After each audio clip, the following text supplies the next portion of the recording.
All right, Coach Brooks. Pretty dominant performance just over the weekend. Give me your overall thoughts on how the guys played and how you felt this weekend compared to last weekend. Well, it was nice not being in Portales, New Mexico, I'll tell you that. Uh, thought we came out and did a lot of good things. I thought, obviously, you can start on the mound. We had four really well-pitched games for the most part. Offensively, continued to improve. We're not near where we want to be in that area, but made some progress. I thought, so much of baseball is don't lose, and we did a good job of that. We let them do that, and that's a huge part of who we are.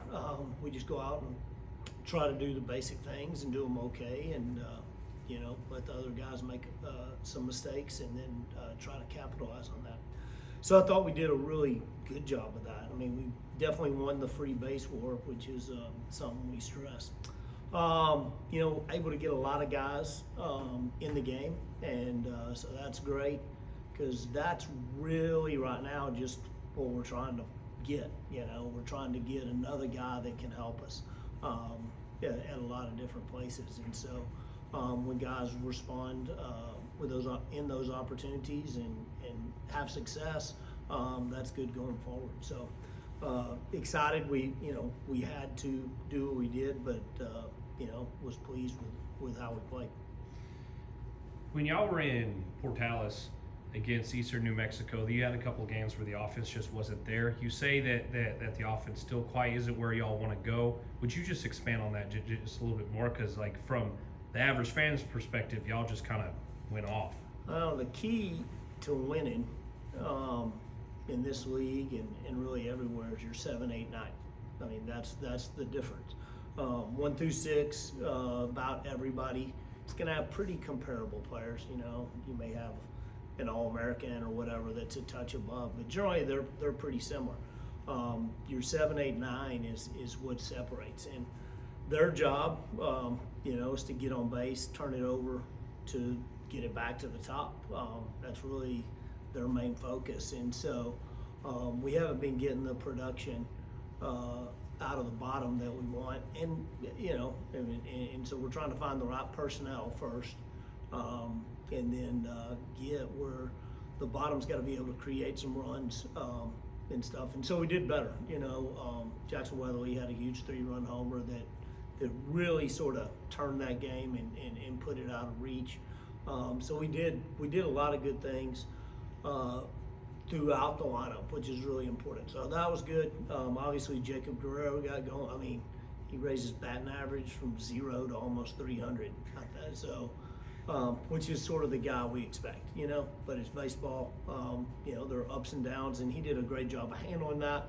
Coming back this weekend and really getting back to the player that we all know and love. And then Tripp had a great weekend. So, we were better. Our pitch selection was better. That was the biggest thing. I mean, we took some walks, and can't win without the other team helping you a little bit. And it's a skill. It's not, it's not that they walk. As a hitter, you earn that. And so that was improved, not where we want it to be yet. And then you mentioned Clark a little bit. A big weekend for him. Does having returners like him and Guerrero give you confidence going into these games that they're going to get a big play at least once in a series? Well, you hope so.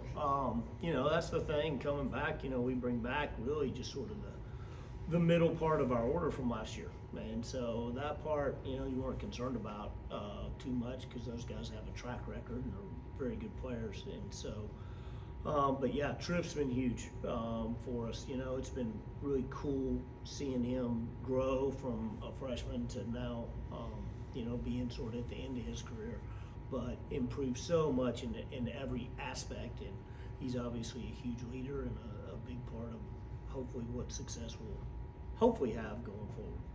And then UTPB this week, what can we expect from that all-around series? The Ducks, man, they got Ducks, by the field, and they're mean. So my plan is to go, when I have some bread in my pocket, to feed them and try to get them on our side when we get there, and hopefully they won't attack me, as they have in past years. UTPB is playing really good, you know, just really, I mean,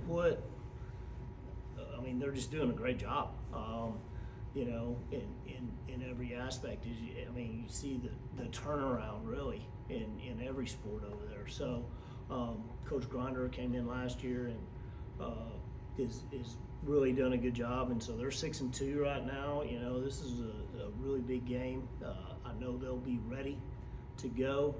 They just went to Lubbock and won 3 out of 4. That's a difficult thing to do. So I know they're going to compete really well. They're going to give us their best shot, and they'll be ready. Hopefully, we'll be ready too. So, you know, my biggest thing though is get out of there without somebody having to go to the hospital from the Ducks, and then I'll be happy. Thank you, Coach. Thank you, Coach, Coach. what about the ball field? Is it still a sandlot? Is it still a sandlot? You know, with the chain link fence and everything? No, it wasn't chain link. Elias went through the wall there and got splinters in his chest and stuff. So, yeah, it's never been sandlot. It's always been. I think you It's called it one. it's the Ducks, Julio. You Okay. gotta fear the duck. And for accounting purposes, how many baseballs did you go through this weekend? Oh, that's a good question. I sort of checked. Not as many as we thought we would. So I think we ended up I think we budgeted 4 dozen a game, and I think we came out at like 2 to 3. So we were pleasantly surprised. But how great was that? You know, I mean, all the kids and stuff. So Yeah. so I can see good that I watched the of game. Sam and Daryl double barrel to do that for us, and it made a huge difference. And I mean, we had huge crowds. Except yesterday wasn't huge, but the weather wasn't great. But it still was a good crowd.